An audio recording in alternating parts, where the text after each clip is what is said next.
Hey everyone, welcome back to the channel. I'm here with a full walkthrough of the 2025 AP Calculus AB free response questions.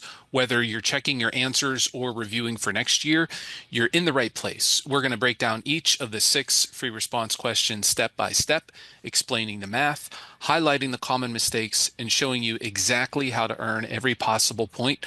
So let's dive in. Question one was a classic problem of a function modeling a situation. Remember, number 1 and 2, you're allowed to use the calculator or Desmos, so I'll model solutions with that. So here for part A, we want to find the average number of acres affected by the invasive species from 0 to 4 weeks and show this setup for your calculations. We'd have 1 over b minus a, so 4 minus 0, times the definite integral from 0 to 4 of c of t dt. Because this is a calculator allowed problem, you just need to show the setup for the definite integral, and then you can calculate it using your calculator or Desmos, and then put the answer down. I entered the function in terms of x and instead of t in Desmos because it's going to help the calculations that I'm going to have to do later be easier. So we'll start off by putting in the fraction 1 over 4 minus 0 times the integral from 0 to 4 of c of x dx. You get 2.778. Make sure you include the units there. It would be acres.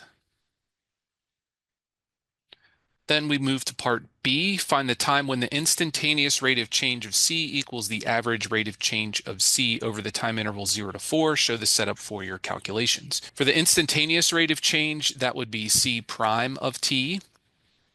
The average rate of change is the change in c over the change in time. So c of 4 minus c of 0 all over 4 minus 0. Using Desmos again, we can quickly get the average rate of change, c of 4 minus c of 0 all over 4 minus 0, 1.282007. And since this is not the final answer, use more decimal places than is given here. What I could do is let this equal to y and then graph c prime of x and solve for their intersection point. I'm going to shut c off because I want to know when the average rate of change, which is the green line, is equal to the instantaneous rate of change. It's at 2.154, and that would be the answer that we report. T equals 2.154, and T is in weeks. Moving on to part C, assume that the invasive species continues to spread according to the given model for all times greater than 0.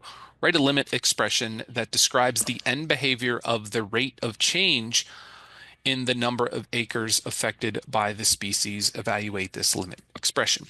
So for part C, they're asking you to get the limit as t approaches infinity of c prime of t, the rate of change. That's going to be the limit as t approaches infinity of 38 over 25 plus t squared. They gave it to us up here in the stem of the problem.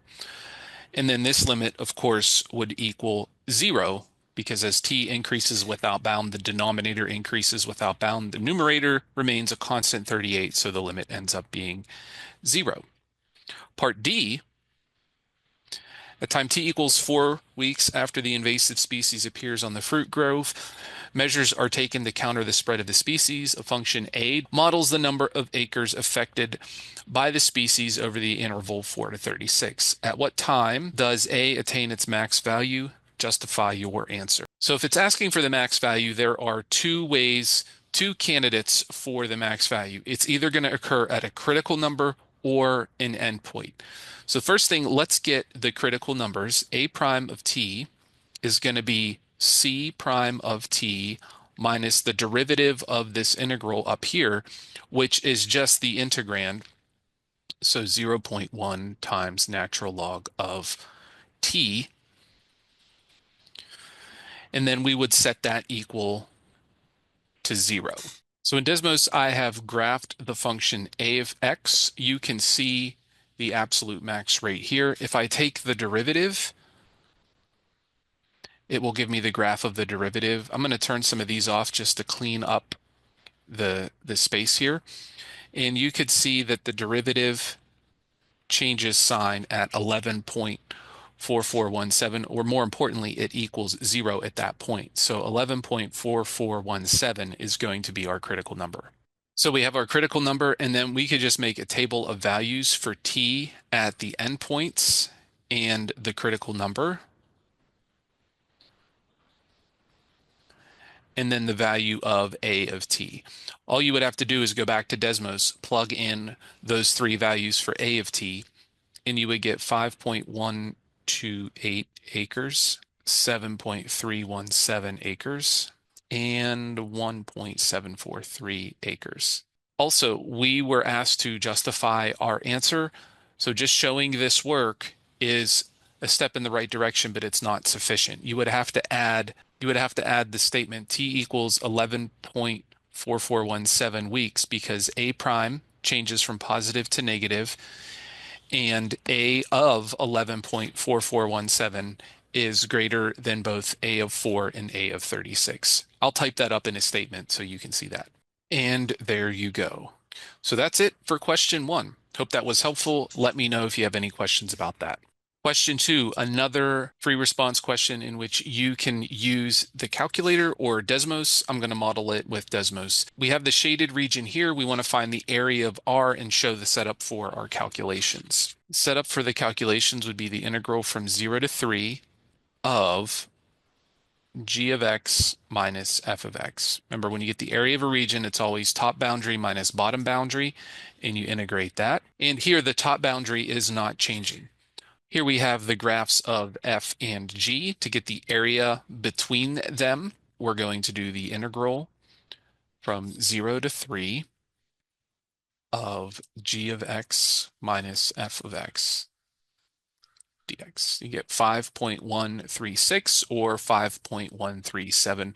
You can either round or truncate it for the full credit there. Part B, the region R is the base of the solid. For this solid at each x, the cross-section perpendicular to the x-axis. So we know our slice there is going to be a vertical slice going through the x-axis, is a rectangle with height x and base in region R. Find the volume of the solid. Show the setup for your calculations. So for part B, the area of a slice in terms of x is going to be, since it's a rectangle, base times height.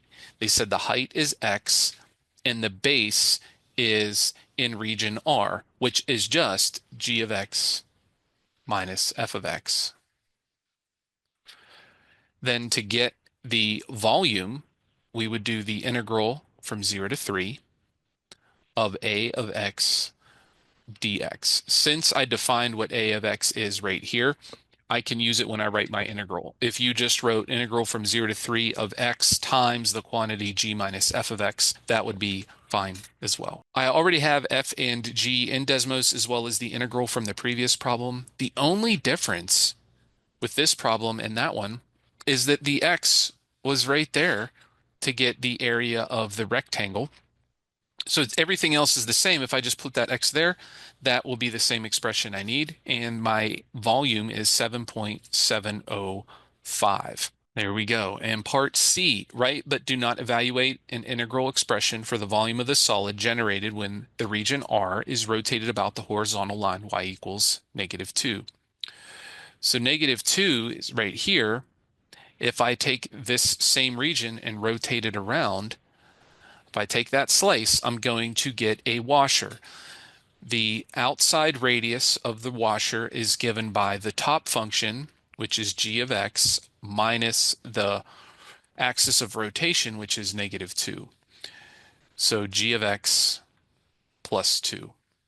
Little r, similar idea here, but the inner radius is given by the function f of x minus the boundary of, or the axis of rotation, minus -2. So you have f of x plus 2. The volume is going to be pi times the integral from 0 to 3 of g of x plus 2 quantity squared plus f of x plus 2 quantity squared dx. Part D, it can be shown that g prime is 1 plus pi cosine pi x. Find the value of x from 0 to 1 at which the line tangent to the graph of f is parallel to the line tangent to the graph of g.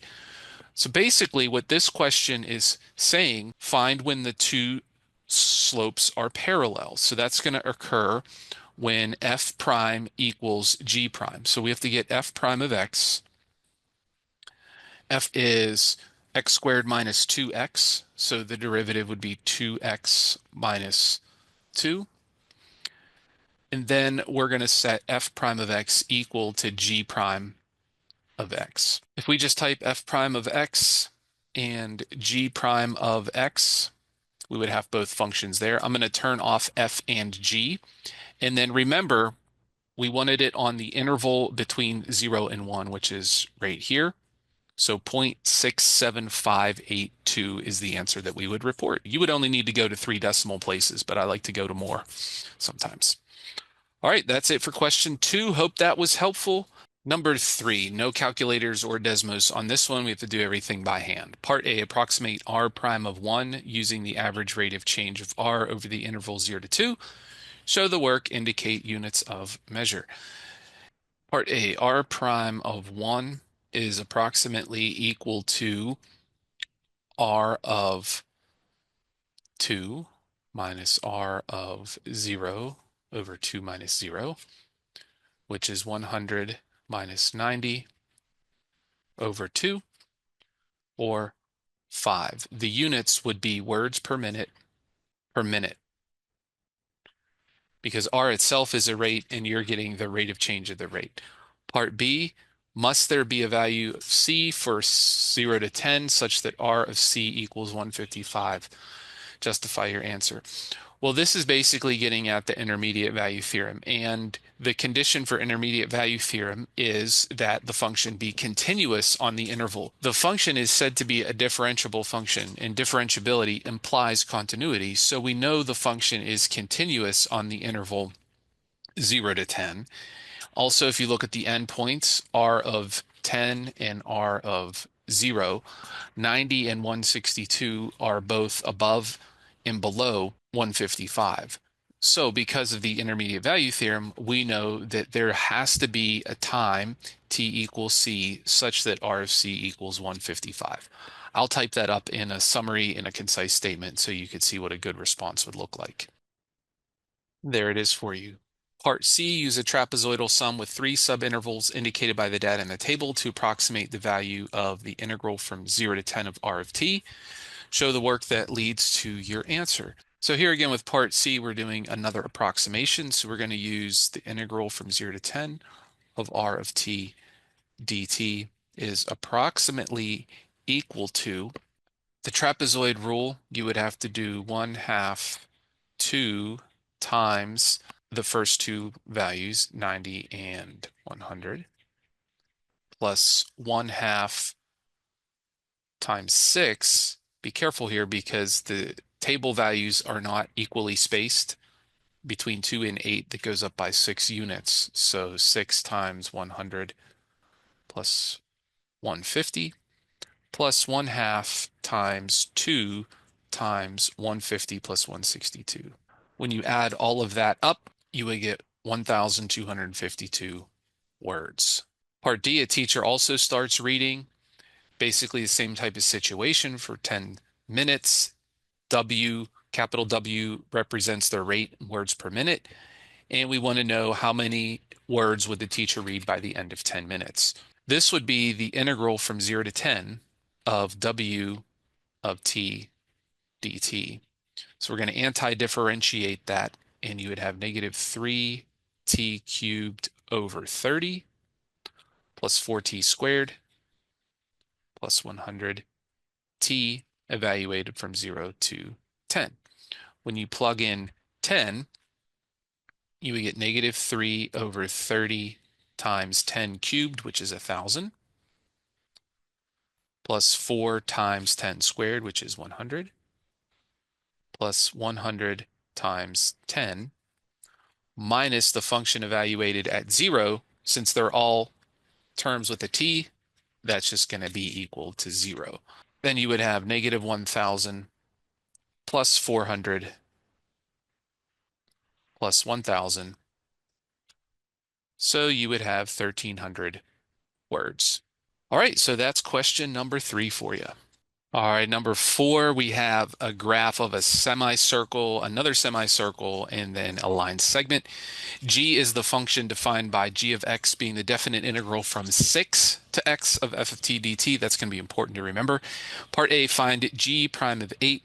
Give a reason for your answer. So g prime is equal to f. So g prime of 8 is equal to f of 8, which is simply the function value on the graph when x is 8, which is equal to 1.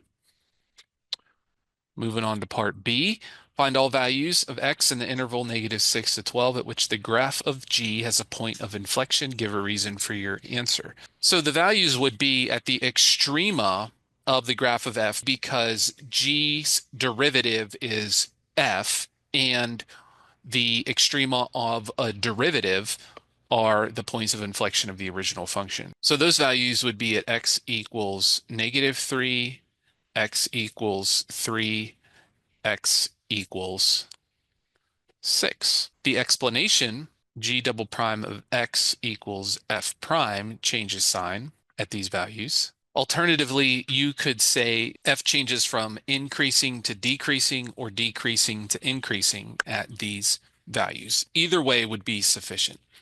Part C, find g of 12 and g of 0. Label your answers. So g of 12 is going to be the integral from 6 to 12 of f of t dt.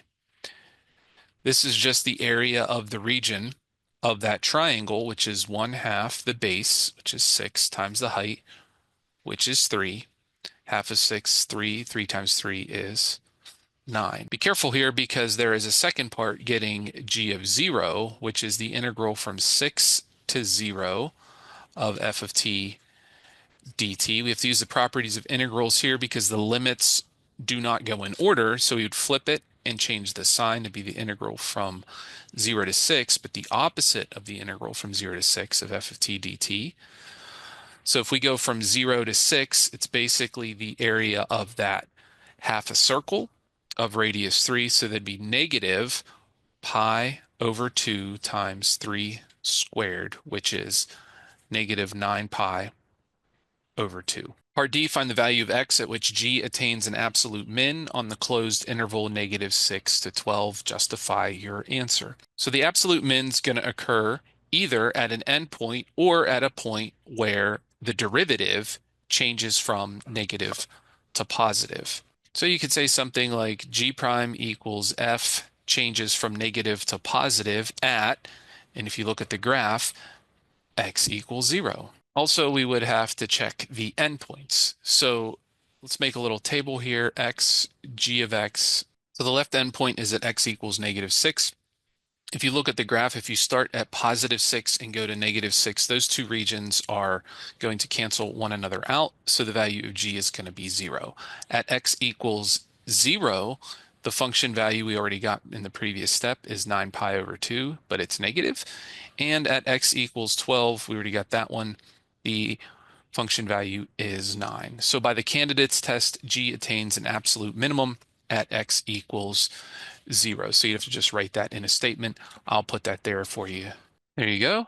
And with that, that is question number 4. Hope that was helpful to you.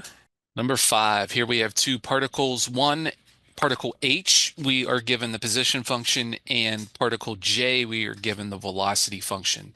In part A, we're asked to find the velocity of particle H at time t equals 1, showing the work. So for part A is equal to the derivative of the position function. And we would have to use the chain rule here because it's e to a function. So it's the derivative of the function, 2t minus 4, times the original. And then we're going to plug in 1.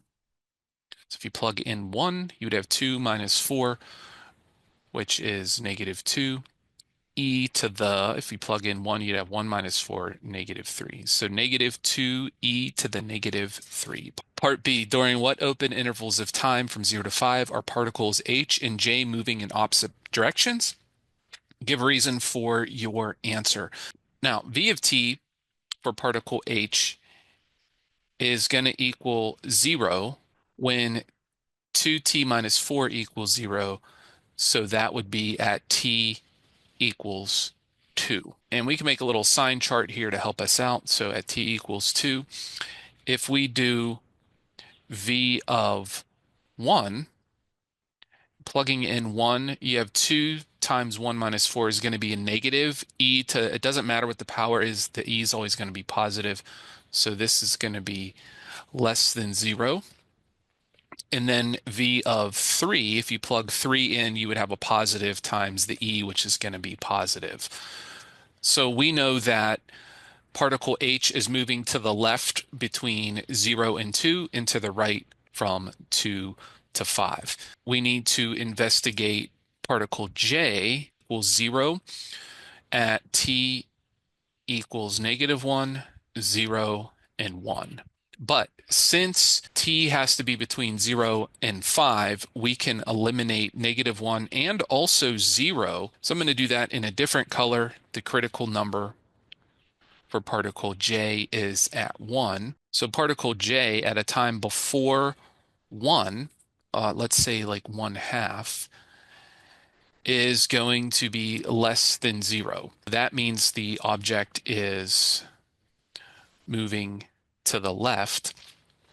And then a value greater than 1, so like let's pick 2. V of j, when you plug 2 in, you're going to get a positive value. So notice that on the interval between 1 and 2 is where the two objects are moving in opposite directions because their velocities have opposite signs there. So we would write that in a concise statement. So there we have our statement. Now back up here for part C, it can be shown that v prime j of 2 is greater than 0. Is the speed of particle j increasing, decreasing, or neither at time t equals 2? Give a reason for your answer. So vj of 2, we're going to evaluate it at 2 times 2 times 2 squared minus 1 cubed. That's going to be positive, so we know the velocity is positive. We know v prime of 2 is also positive by what's given in the problem. V prime 2 is greater than 0. So this is also the acceleration of particle t. So since the velocity and acceleration have the same sign, the object's speed is increasing. So there you have the statement. Part D, particle j is at position 7 at time t equals 0. Find the position of the particle j at time t equals 2. Show the work. We know that xj of 2 is equal to 7 plus the integral from 0 to 2 of 2t times t squared minus 1 cubed dt. So we know the initial position is 7. That's given in the information right here. And we want to know what the position is at 2. So we take the initial position plus the change in position. So we would have to anti-differentiate this. So you would have 7 plus t squared minus 1 to the 4th times 1/4. You would have u substitution where u is t squared minus 1. The derivative is 2t dt, and that lines up perfectly, so you don't have to adjust for any constants or anything like that. Then we're going to plug in 0 and 2 and subtract. So you'd have 7 plus 1/4 times 2 squared minus 1 to the 4th minus 1/4 of 0 squared minus 1 to the 4th. So this is going to be 7 plus 1/4. 2 squared is 4 minus 1 is 3 to the 4th power is 81 minus, here you would just have 1/4. So what you end up having is 7 plus 80/4, which is just 20, or 27. So there you have question number 5.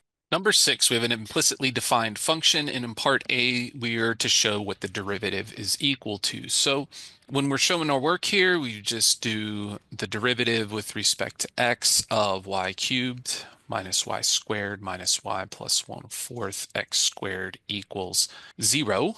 So taking the derivative, you would have to use implicit differentiation. So that'd be 3y squared times dy dx minus 2y times dy dx minus dy dx plus the derivative of 1/4 x squared is going to simplify to 1/2 x equals 0. And then what we do is collect all the terms with dy dx on one side, terms without dy dx on the other. So we would subtract the 1/2 x to the other side and factor out dy dx from the left side. Be careful, this term, when you factor the dy dx, you still need a 1 there as a placeholder. So dy dx equals negative x over 2 times 3y squared minus 2y minus 1. For part B, there's a point P on the curve G near 2, -1 with x coordinate 1.6. Use the line tangent to the curve at 2, -1 to approximate the y coordinate of P.